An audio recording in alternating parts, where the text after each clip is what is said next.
നമുക്ക് വേണ്ട ഫിനിഷിലോട്ട് പ്ലാസ്റ്ററിങ് എത്തിക്കഴിഞ്ഞാൽ ഒരു പരിധി വരെ വേണമെങ്കിൽ നമുക്ക് പുട്ടിയില്ലാണ്ട് ഡയറക്റ്റ്ലി പ്രൈമർ ആപ്ലിക്കേഷനിലേക്ക് കിടക്കാം. ഞാനത് ക്ലെയിം ചെയ്യുന്നില്ല, അത് കസ്റ്റമർ ചോയ്സാണ്. അവർക്ക് കൂടുതൽ ഫിനിഷിങ് വരുമ്പോൾ അണ്ടുലേഷൻസ് വരാനുള്ള ചാൻസ് കൂടുതലുണ്ട്.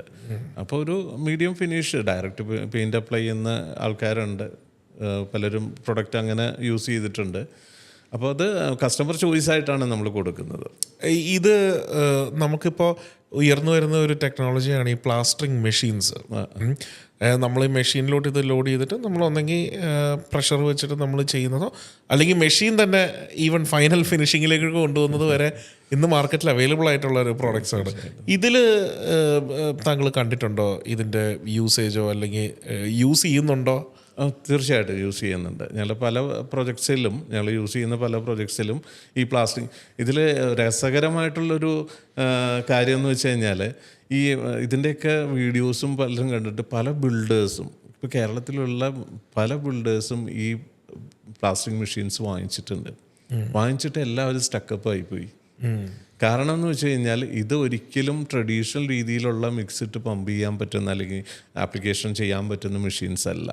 ഇതിന് ഞാൻ നേരത്തെ പറഞ്ഞൊരു വർക്കബിലിറ്റി വേണം. ആ വർക്കബിലിറ്റി കിട്ടണമെന്നുണ്ടെങ്കിൽ റെഡി ടു പ്ലാസ്റ്റ് എന്നുള്ള പ്രൊഡക്റ്റ് മാത്രം യൂസ് ചെയ്താലാണ് നമുക്ക് ഈ പ്ലാസ്റ്റിക് മെഷീൻ വെച്ചിട്ട് പ്ലാസ്റ്റ് ചെയ്യാനായിട്ട് നമുക്ക് പറ്റത്തുള്ളൂ. അപ്പോൾ ഈ നേരത്തെയൊക്കെ 5-6 വർഷങ്ങൾക്കൊക്കെ മുമ്പ് മേടിച്ചേക്കുന്ന പലരും ഞങ്ങളിപ്പോൾ കാണുന്നുണ്ട്. ഇപ്പോൾ ഞങ്ങളുടെ പ്രൊഡക്റ്റ് വന്നതോടുകൂടി എല്ലാവരും ആ പമ്പുകളെല്ലാം പുറത്തേക്ക് എടുത്ത് നമ്മുടെ പ്രൊഡക്റ്റ് യൂസ് ചെയ്യാനായിട്ട് പൊടി തട്ടിയെടുത്ത് തുടങ്ങി. ഓക്കെ. കാരണം വലിയ മേജർ ബിൽഡേഴ്സ്, ഞാനിവിടെ പേരൊന്നും പറയുന്നില്ല, എല്ലാവരും എടുത്ത് യൂസ് ചെയ്ത് തുടങ്ങി ഇപ്പോൾ. കാരണം എക്സാക്റ്റ് ഒരു പ്രൊഡക്റ്റ് കിട്ടിയിട്ടില്ല. കാരണം ഇതിൻ്റെ എല്ലാം കൺസിസ്റ്റൻസി കറക്റ്റായിരിക്കണം. ഇപ്പോൾ കോൺക്രീറ്റ് പമ്പിൽ കൊണ്ടുവന്നിട്ട് സൈറ്റ് മിക്സിട്ട് പമ്പ് ചെയ്യുന്ന രീതിയിലാണ് അത് സക്സസ് ആവില്ല ഒരു പരിധി വരെ. അപ്പോൾ അതുപോലെ തന്നെയാണ് plastic machines. Ready to plast ഉണ്ടെങ്കിൽ മാത്രമാണ് നമുക്കൊരു പ്ലാസ്റ്റിക് മെഷീൻ വെച്ചിട്ട് നമുക്ക് പ്ലാസ്റ്റർ ചെയ്യാൻ പറ്റത്തുള്ളൂ.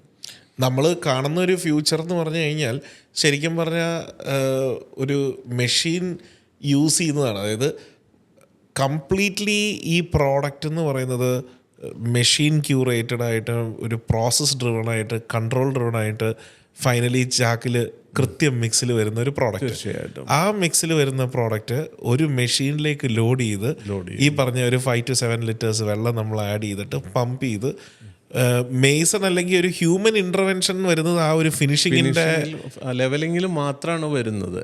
സാൻഡ് അൺലോഡ് ചെയ്യുന്ന സമയം തുടങ്ങി ആപ്ലിക്കേഷൻ ചെയ്യുന്നത് വരെ മാൻ ഇൻട്രാക്ഷൻസ് ഒന്നും നടക്കുന്നില്ല അവിടെ. മനസ്സിലായി. ഫുള്ളി ഓട്ടോമേറ്റഡ് ആണ്. അത് കഴിഞ്ഞ് ആപ്ലിക്കേഷൻ ചെയ്ത് കഴിഞ്ഞിട്ട് ലെവലിങ്ങും ഫിനിഷിങ്ങും മാത്രമാണ് ഒരു മാൻ പവറിൻ്റെ റിക്വയർമെൻ്റ് അവിടെ വരുന്നുള്ളൂ. അതാണ് നമ്മൾ കാണുന്ന ഈ ഒരു മേഖലയിലുള്ള ഒരു ഫ്യൂച്ചറും. കാരണം നമ്മുടെ ഒരു അൺസ്കിൽഡ് ലേബറിലുള്ള അല്ലെങ്കിൽ ഒരു സൂപ്പർവിഷൻ ഇല്ലായ്മയിൽ വരുന്ന ഒരു പ്രോബ്ലത്തിൽ നിന്നാണ് പലപ്പോഴും ഏറ്റവും വലിയ വലിയ ഇഷ്യൂസ് സൈറ്റുകളിൽ ഫേസ് ചെയ്യപ്പെടുന്നത്. ഞങ്ങളൊക്കെ പല സൈറ്റുകളിലും പോകുമ്പോൾ നമ്മൾ കാണാറുണ്ട്, ഇവരെങ്ങനെയൊക്കെയാണ് മിക്സ് ചെയ്യണമെന്ന് ആർക്കും അറിയില്ല. കാരണം സാൻഡ് കൊണ്ടുവന്നിട്ടു എല്ലാം നമുക്കിപ്പോൾ ചട്ടി കണക്ക് അല്ലെങ്കിൽ ചാക്ക് കണക്ക് എന്നൊക്കെ ഉള്ളൊരു കണക്കാണ്. ഇതിവിടെ കൊണ്ടുവന്നിട്ടു ഒരു പാക്കറ്റ് സിമെൻറ്റ് പൊട്ടിച്ചിടും, അവിടെ മിക്സ് ചെയ്തിടും. അവിടെ തന്നെ ഒരു ചെറിയൊരു ഡിസഡ്വാൻറ്റേജസ് ഉണ്ട് അതിൽ. കാരണം എന്ന് വെച്ച് കഴിഞ്ഞാൽ നോർമലി സൈറ്റുകളിൽ സംഭവിച്ചുകൊണ്ടിരിക്കുന്നത് ഇപ്പോൾ ഒരു നനഞ്ഞ സാൻഡായിരിക്കും നമുക്ക് കിട്ടുന്നത്. ആ നനഞ്ഞ സാൻഡിലേക്ക് കൊണ്ടുവന്ന് സിമെൻറ്റ് ബ്ലെൻഡ് ചെയ്ത് മിക്സ് ചെയ്തിട്ടേക്കും. വൈകുന്നേരം വരെ അത് വേണമെങ്കിൽ അവിടെ കിടക്കാം. കാരണം ഓൾറെഡി നനവ് കിട്ടിക്കഴിഞ്ഞാൽ ഓൾറെഡി സിമെൻറ്റിൻ്റെ റിയാക്ഷൻസ് സ്റ്റാർട്ട് ചെയ്തിരിക്കും, ഹൈഡ്രേഷൻ പ്രോസസ്സ് സ്റ്റാർട്ട് ചെയ്തിരിക്കും. ഇതിലേക്കാണ് ഇവർ വാട്ടർ ആഡ് ചെയ്ത് വൈകുന്നേരം ആകുമ്പോഴത്തേക്കും എത്തിക്കുന്നത്. നിങ്ങളുടെ പ്രോഡക്റ്റ് എത്ര നാൾ ക്യൂറിങ് ചെയ്യണം എന്നുള്ളതാണ്? തേച്ച് കഴിഞ്ഞ് എത്ര ദിവസം ക്യൂറിങ് ചെയ്യണം എന്നാണ് പറയുന്നത്? നമ്മൾ നോർമലി 7 days തന്നെയാണ് സാധാരണ ചെയ്യുന്ന രീതിയിൽ തന്നെയാണ്. 7 days ചെയ്യണം തന്നെയാണ് നമ്മൾ പറയുന്നത്. 7 days ക്യൂറിങ് മസ്റ്റായിട്ട്. അപ്പോൾ ക്യൂറിങ്ങിന് വേണ്ടിയിട്ട് എന്താണെങ്കിലും നമ്മൾ ലേബറിനെ വെച്ചേ പറ്റുള്ളൂ. പക്ഷെ അത് റൺ ചെയ്യുന്ന പ്രോജക്റ്റ് ഇതിൽ തന്നെയാണല്ലോ നമ്മൾ ചെയ്യുന്നത്. ഏറ്റവും ലാസ്റ്റ് സ്റ്റേജിൽ ഒരാളെ നിർത്തണം. അത് മസ്റ്റായിട്ടും ചെയ്തേ പറ്റൂ. ഈ അടുത്തൊരു ഇത് ഇപ്പം നമ്മളിപ്പോൾ അതിന് വേണ്ടിയിട്ട് നമ്മൾ ലേബറിനെ വെക്കാം. പക്ഷേ ഈ പറഞ്ഞ പോലെ ടോട്ടൽ പ്ലാസ്റ്ററിങ്ങിൽ തന്നെ ഒരു ലേബറിൻ്റെ ഒരു പെർസെൻറ്റേജ് കണക്കിനാണെങ്കിൽ താങ്കൾ പ്രോഡക്റ്റ് യൂസ് ചെയ്യുമ്പോൾ നമ്മൾ ചിന്തിക്കുമ്പോൾ തിയറിറ്റിക്കലി കുറയാനാണ് സാധ്യതകൾ അല്ലേ? തീർച്ചയായിട്ടും. അതിന് എന്തെങ്കിലും ഒരു എസ്റ്റിമേഷൻ ചെയ്തിട്ടുണ്ടോ ലേബറിൻ്റെ? 30% അൺസ്കിൽഡ് ലേബറെ നമുക്ക് കുറയ്ക്കാൻ പറ്റും. കാരണം നമുക്ക് മെറ്റീരിയൽ ഷിഫ്റ്റ് ചെയ്യണ്ട. കാരണം സാൻഡ് ഒരു സ്ഥലത്തായിരിക്കും അടിച്ചിട്ടേക്കുന്നത്. അവിടെ നിന്ന് ആളെ വിളിച്ച് നമുക്ക് ലേബർ വെച്ചിട്ട് നമുക്ക് പ്ലാസ്റ്ററിങ് ചെയ്യുന്ന സ്ഥലത്തേക്ക് കൊണ്ടുവരണം. അവിടെ സിമെൻറ്റായിട്ട് മിക്സ് ചെയ്യണം, പിന്നെ അത് വാട്ടറായിട്ട് മിക്സ് ചെയ്യണം, ഇങ്ങനെയുള്ള കുറേ കാര്യങ്ങൾ. പിന്നെ റീബോണ്ട് വേസ്റ്റേജ് കളക്ട് ചെയ്യണം. ഇത്രയൊക്കെ വെച്ച് നോക്കുമ്പോൾ അൺസ്കിൽഡ് ലേബറുടെ എണ്ണം അവിടെ കൂടുതലാണ്. നമ്മുടെ റെഡി ടു പ്ലാസ്റ്റ് ആണെന്നുണ്ടെങ്കിൽ ജസ്റ്റ് ബാഗ് കട്ട് ചെയ്യുക, അതിൽ പറഞ്ഞേക്കുന്ന ആവശ്യത്തിന് പ്രകാരമുള്ള വാട്ടർ അതിലേക്ക് മിക്സ് ചെയ്ത് ആപ്ലിക്കേഷൻ ചെയ്താൽ വളരെ ഈസി ആയിട്ട് നമുക്ക് ചെയ്യാൻ പറ്റും. അതുമാത്രമല്ല, ഇപ്പോൾ നോർമലി ഇപ്പോൾ നമ്മുടെ മാർക്കറ്റിൽ ചെറിയ മോട്ടർ മിക്സിന് ഒക്കെ അവൈലബിൾ ആണ്. ഓൾമോസ്റ്റ് എനിക്ക് തോന്നുന്നു ഒരു 15,000 to 20,000 ഈ ചെറിയ മിക്സറുകൾ അവൈലബിൾ ആണ്. ഇതും കൂടി ഉണ്ടെന്നുണ്ടെങ്കിൽ നമുക്ക് അൺസ്കിൽഡ് ലേബറെ കുറയ്ക്കാൻ വളരെ സഹായകരമാണത്. ഇപ്പോൾ സാറിനറിയാലോ, അൺസ്കിൽഡ് ലേബറെ കിട്ടാനാണ് ഏറ്റവും കൂടുതൽ ബുദ്ധിമുട്ട് നമ്മുടെ നാട്ടിൽ. അപ്പോൾ ഇതിൽ നമുക്ക് 30% നമുക്ക് അൺസ്കിൽഡ് ലേബറെ നമുക്ക് കുറയ്ക്കാം. അതുപോലെ തന്നെ 30% നമുക്ക് ടൈമും സേവ് ചെയ്യാൻ പറ്റും. കാരണം നമ്മുടെ ഈ ready to plast material use ചെയ്യുമ്പോൾ നമുക്ക് നമ്മുടെ മേസൻ്റെ ഔട്ട്പുട്ട് ഇപ്പോൾ നോർമലി ട്രഡീഷണൽ രീതിയിൽ ഒരു 100 കിട്ടുകയാണെന്നുണ്ടെങ്കിൽ നമ്മളൊരു 130 സ്ക്വയർ ഫീറ്റെങ്കിലും ഒരു 30% നമുക്ക് സ്കിൽഡ് ലേബേഴ്സിൻ്റെ, അതായത് മേസൻസിൻ്റെ ഔട്ട്പുട്ട് നമുക്ക് കൂട്ടാന്ന് പറഞ്ഞാൽ ഇതുപോലെ തന്നെ ഈ മിക്സിങ്ങിനുള്ള ടൈമൊന്നും അവർക്ക് വേസ്റ്റ് ആവുന്നില്ല. അവർക്ക് ഇമ്മീഡിയറ്റ് അപ്ലിക്കേഷൻ ചെയ്യാൻ പറ്റും. അതുപോലെ തന്നെ റിബൗണ്ട് വേസ്റ്റേജ് ഇപ്പോൾ നമ്മൾ സർഫേസിലേക്ക് അപ്ലൈ ചെയ്യുമ്പോൾ ഒരു 100 ടൈംസ് അപ്ലൈ ചെയ്യുന്ന സമയത്ത് ചെയ്താലാണ് ഒരു വാള് ഫില്ലാവുന്നുണ്ടെങ്കിൽ, നമ്മുടെ റെഡി ടു പ്ലാസ്റ്റ് ആണെങ്കിൽ ഒരു 50 ടൈംസ് അപ്ലൈ ചെയ്ത് കഴിഞ്ഞാൽ നമുക്ക് വാള് ഫില്ല് ചെയ്ത് അവർക്ക് ലെവലിങ്ങും ഫിനിഷിങ്ങും ചെയ്യാം. അതുമൂലം നമുക്കൊരു 30% സ്കിൽഡ് ലേബേഴ്സിൻ്റെ, ഐ മീൻ മേസൻസിൻ്റെയും ഔട്ട്പുട്ട് നമുക്ക് കൂട്ടാം. ഇതുമൂലം നമുക്ക് കിട്ടുന്നൊരു കാര്യമുണ്ട്, 30% ടൈം സേവിങ്. മനസ്സിലായി. ശരിക്കും പറഞ്ഞ ഒരു പ്രോജക്റ്റിനെ സംബന്ധിച്ചിടത്തോളം ഏറ്റവും കൂടുതൽ സമയമെടുക്കുന്ന ആക്ടിവിറ്റീസിൽ ഒരെണ്ണം പ്ലാസ്റ്ററിങ് ആണ്. ഇപ്പോൾ കോൺട്രാക്ടറിൻ്റെ ഒരു ആംഗിളിൽ നോക്കുമ്പോൾ അധികം വാല്യൂ അഡീഷൻ വരാത്തൊരു ഭാഗമാണ്. ഇപ്പം നമ്മളിപ്പോൾ ഒരു കൺവെൻഷണൽ മെത്തേഡിലാണ് നമ്മൾ ആലോചിക്കുന്നതെന്നുണ്ടെങ്കിൽ, ഇപ്പം ഞാൻ ഒരു കോൺട്രാക്ടറാണ്, എൻ്റെ ഒരു ആംഗിളിൽ ഞാൻ ചിന്തിക്കുമ്പോൾ പ്ലാസ്റ്ററിങ് നടക്കാനും സൂപ്പർവിഷൻ്റെ ആവശ്യമുണ്ട്. നമ്മുടെ കൺവെൻഷണൽ മെത്തേഡാണ് നമ്മൾ ഫോളോ ചെയ്തെങ്കിൽ. അതുപോലെ തന്നെ ക്യൂറിങ് അറേഞ്ച്മെൻറ്റ്സ് നമ്മൾ ചെയ്യണം. ഈ എൻറ്റയർ ഭിത്തി നമ്മൾ തേച്ച് പിടിപ്പിക്കണം, ക്വാണ്ടിറ്റിക്കും ബാക്കി കാര്യങ്ങളും എല്ലാം കഴിഞ്ഞിട്ട് എക്സ്റ്റേണലി ചെയ്യണം. എക്സ്റ്റേണലി ചെയ്യുമ്പോൾ മഴ എന്ന് പറയുന്ന ഒരു റിസ്ക്കും കൂടെ അതിന് അഡീഷണലി വരുന്നു. ഇത്രയും കാര്യങ്ങൾ ചെയ്ത് തീർത്താൽ മാത്രമേ നമുക്ക് ടൈലിങ്ങിലേക്കോ പെയിൻറ്റിങ്ങിലേക്കോ വീടിൻ്റെ ഒരു ഇതിൽ പറയുമ്പോൾ അത്രയും നമുക്ക് ചെയ്യാൻ പറ്റുള്ളൂ. ഇതെല്ലാം ചെയ്താലേ വിൻഡോ, ഡോറ്, ഇതെല്ലാ കാര്യങ്ങളും നമുക്ക് ഓർഡർ ചെയ്യാൻ പറ്റുള്ളൂ. അപ്പോൾ വാർക്ക് വരെ വളരെ ഫാസ്റ്റായി പോയിക്കൊണ്ടിരിക്കുന്ന ഒരു പ്രോജക്റ്റ് സഡൻലി വന്നൊരു ബ്രേക്ക് ഇട്ടിട്ട് വളരെ സ്ലോ ആയിട്ടാണ് ഈ പ്ലാസ്റ്ററിങ്ങിൻ്റെ സമയത്ത് പോകുന്നത്. അപ്പോൾ ശരിക്കും പറഞ്ഞ ഒരു ക്ലയൻറ്റിൻ്റെ ആംഗിളിൽ നിന്ന് ചിന്തിക്കുമ്പോഴും നമ്മളെക്കുറിച്ച് പറയാൻ സാധ്യതയുള്ള ഒരു കമൻറ്റ്, ദൈവം സഹായിച്ച് അങ്ങനെ അധികം പറയാറില്ലെങ്കിലും വരാമെന്നൊരു കമൻറ്റ് എന്ന് പറയാം, വാർക്ക തീരുന്നത് വരെ വളരെ ഫാസ്റ്റായിരുന്നു, അത് കഴിഞ്ഞങ്ങ് സ്ലോ ആയി പോയി എന്നുള്ളൊരു കമൻറ്റും സാധാരണ വരാറുണ്ട്. അപ്പോൾ ഈ ഇങ്ങനെയുള്ളൊരു ആംഗിളിൽ ആ ഒരു നല്ല ഫാസ്റ്റിൽ പോകുന്ന ഒരു പ്രോജക്റ്റിന് ഇങ്ങനെ ഒരു മെറ്റീരിയൽ വരുവാണെങ്കിൽ ശരിക്കും ആ സമയം ലാഭം എന്ന് പറയുന്നത് ഓവറോൾ പ്രോജക്റ്റിനെയും സിഗ്നിഫിക്കൻ്റ്ലി ഹെൽപ്പ് ചെയ്യും. കോൺട്രാക്ടേഴ്സിനും അത് ഭയങ്കര ഒരു ബെനിഫിറ്റ് തന്നെയായിരിക്കും എന്നാണ് എനിക്ക് തോന്നുന്നത്. അത് എൻ്റെ ഒരു ഇത് എന്ത് തന്നെയാണെങ്കിലും വരും ദിവസങ്ങളിൽ താങ്കളുടെ പ്രോഡക്റ്റ് ഞാനും ഒന്ന് കാര്യമായി യൂസ് ചെയ്തിട്ട് ആക്ച്വൽ ഡേറ്റ വെച്ചിട്ടുള്ള ഫീഡ്ബാക്കും തരാം. കാരണം ഇതുവരെ നമ്മൾ യൂസ് ചെയ്തിരിക്കുന്ന മെറ്റീരിയൽസിലും റെഡിമിക്സിലും അത്രയും പ്രോമിസിങ് ആയിട്ടുള്ളതൊന്നും തന്നെ തന്നിട്ടില്ല എന്ന് ഞാൻ അഡ്മിറ്റ് ചെയ്യുവാണ്. കാരണം പലപ്പോഴും വലിയ പ്രതീക്ഷയോടുകൂടി നമ്മളിത് അഡോപ്റ്റ് ചെയ്തിട്ടുണ്ട് വർഷങ്ങളായിട്ട്. ഇത്രയും കൊല്ലത്തിൽ പലതവണ ഞാൻ ഇതിലേക്ക് വന്നിട്ടുണ്ട്. പക്ഷെ പലപ്പോഴും അത് ഈ not living up to the promises or not living up to the paper promises എന്നുള്ളതാണ് ജനറലി ഞാൻ എക്സ്പീരിയൻസ് ചെയ്തിരിക്കുന്ന ഒരു സംഭവം. നിങ്ങളുടെ കേസിൽ അത് വ്യത്യാസം വരട്ടെ എന്ന് ആശംസിക്കുന്നു. തീർച്ചയായിട്ടും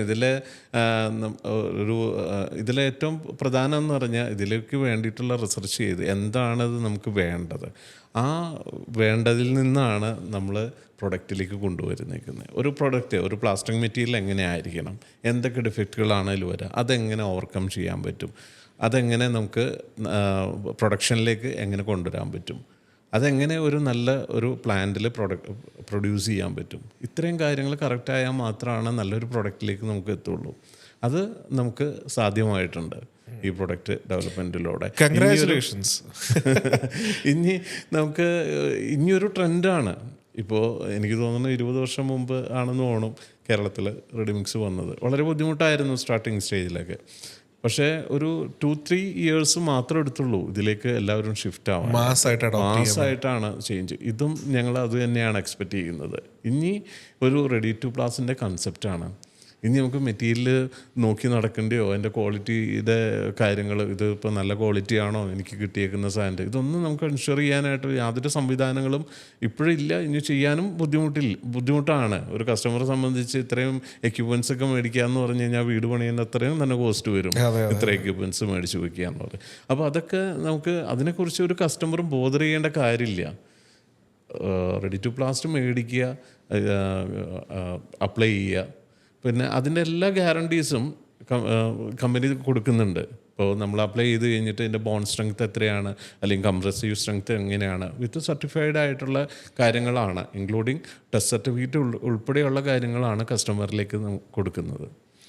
വണ്ടർഫുൾ. ഇപ്പോൾ ഇതിൽ എനിക്കത് വളരെ സന്തോഷവും അഭിമാനമുള്ളൊരു കാര്യമാണ്. നമ്മുടെ ഈ കൊച്ചു കേരളത്തിൽ നിന്ന് ഇങ്ങനെ ഒരു സംരംഭം വന്നിട്ടുണ്ടല്ലോ എന്നുള്ളത്. Anyway, on paper it looks very promising. അത് വളരെ അധികം പ്രോമിസിങ് ആണ്. ഞാനും വളരെ ഈഗറാണത് ട്രൈ ചെയ്യാൻ. കാരണം താങ്കൾ പറഞ്ഞ പോലെ തന്നെ ഒരു കോൺട്രാക്ടർ എന്ന നിലയിൽ തന്നെ ഇത് പറയുകയാണെങ്കിൽ നമുക്ക് ഒരു പരിധി കൂടുതൽ മണ്ണിൻ്റെ അല്ലെങ്കിൽ പീ സാൻഡിൻ്റെ ഗ്രേഡിങ്ങിനെ കുറിച്ച് നമുക്കറിയില്ല. ഒരു പരിധി കൂടുതൽ ഇതിൻ്റെ ബ്ലെൻഡിങ്ങിനെ കുറിച്ച് നമുക്ക് ഗ്യാരണ്ടി കൊടുക്കാൻ പറ്റില്ല. ഏറ്റവും ഇമ്പോർട്ടൻറ്റ് മിക്സിംഗ് എന്ന് പറയുന്നത് ഏറ്റവും ഇമ്പോർട്ടൻ്റ് ആയിട്ടുള്ള കാര്യമാണ്. ഇപ്പോഴത്തെ കണ്ടീഷനിൽ ഇപ്പോൾ നമുക്ക് എല്ലായിടത്തും കിട്ടുന്ന പീ സാൻഡാണ്. ഇതിൻ്റെ കളറും സിമെൻറ്റിൻ്റെ കളറും ഓൾമോസ്റ്റ് സെയിം ആണ്. ഇതിൽ എത്ര മിക്സ് ചെയ്തിട്ടുണ്ടോ അല്ലെങ്കിൽ എത്ര ശതമാനം മിക്സ് ചെയ്തിട്ടുണ്ട് എന്നൊന്നും നമുക്ക് എൻഷുർ ചെയ്യാൻ സാധിക്കുന്നില്ല. അതോടൊപ്പം തന്നെ ഇത് മിക്സ് ചെയ്തിട്ട് എത്ര നേരത്തിന് ശേഷമാണ് ഇത് അപ്ലൈ ചെയ്യുന്നത്, അപ്ലൈ ചെയ്ത് കഴിഞ്ഞിട്ടും നമുക്കിപ്പോൾ ഉറപ്പിക്കാൻ പറ്റുന്ന ഒരു സാധനം ക്യൂറിങ് ഒരു പരിധി വരെ നമുക്ക് എൻഷുർ ചെയ്യാം, നമുക്ക് കാണാവുന്ന ഒരു സാധനമാണ്. പക്ഷെ ബാക്കി ഒന്നും നമുക്ക് കാണാൻ പറ്റുന്നില്ല. പുറകെ നിൽക്കാന്ന് പറഞ്ഞാൽ നമുക്ക് പോസിബിൾ ആയിട്ടുള്ള കാര്യമില്ല. കാരണം ഒരു 30 അല്ലെങ്കിൽ 1 മാസം 1.5 മാസം ഒക്കെ എടുത്ത് ചെയ്യുന്ന ഒരു വർക്കിൽ ഒരാളെ ഡിപ്ലോയ് ചെയ്ത് ഇവൻ കൃത്യമായിട്ട് മിക്സ് ചെയ്യണ്ടോ എന്നൊക്കെ നോക്കുക എന്നുള്ളത് പോസിബിൾ ആയിട്ടുള്ള കാര്യമില്ല. നമ്മൾ അതിന് റിസ്ക് എടുക്കേ വേണ്ട എന്നാണ് പറയുള്ളൂ. Anyway, so this looks very promising. അപ്പോൾ നമ്മുടെ പ്രതീക്ഷ എന്ന് പറയുന്നത് ഇനി വരും ദിവസങ്ങളിൽ ഇതൊരു മാസ് അഡോപ്ഷനിലേക്ക് പോട്ടെ. നമ്മളെന്താണെങ്കിലും മാനസികമായിട്ട് വില്ലിങ് ആണ് ആ ഒരു അഡോപ്ഷൻ മുന്നിൽ നിന്ന് ട്രൈ ചെയ്യാൻ വേണ്ടിയിട്ട്. വിൽ ഡെഫിനറ്റ്ലി ഇത് ഇപ്പം എൻ്റെ വ്യൂവേഴ്സിൻ്റെ ഒരു ഇതിൽ അവർക്കറിയാം ഞാനിത് ട്രൈ ചെയ്തതിന് ശേഷം ഡെഫിനറ്റ്ലി ഇതിൻ്റെ ഡേറ്റ നമ്മുടെ സൈറ്റുകളിൽ തന്നെ നമ്മളത് ഡെഫിനറ്റ്ലി ഷെയർ ചെയ്യുന്നുണ്ടാവും. അപ്പോൾ we wish you all the very best. ഇനി നമുക്ക് പ്രൊഫഷണലി എൻഗേജ് ചെയ്യാം. ഈ ഒരു ഇൻവിറ്റേഷൻ സ്വീകരിച്ച് ഇന്ന് വന്നതിന് ഒത്തിരി അധികം നന്ദി. ഐ ഹോപ്പ് ഇനി വരും ദിവസങ്ങളിൽ നിങ്ങളുടെ ഈ എൻ്റർപ്രൈസ് വളരെയധികം മുന്നോട്ട് പോകുമെന്ന് ഞാൻ ആത്മാർത്ഥമായി ആഗ്രഹിക്കുന്നു. എല്ലാവിധ ആശംസകളും നേരുന്നു. സാർ, വളരെയധികം നന്ദിയുണ്ട് ഞങ്ങളുടെ ഈ ഒരു സാറിൻ്റെ ഒരു വേദിയിലേക്ക് ക്ഷണിച്ചതിനും എൻ്റെയും ഞങ്ങളുടെ കമ്പനി PJ Maxൻ്റെയും എല്ലാവിധ നന്ദിയും അറിയിച്ചുകൊള്ളുന്നു. So thank you. All right.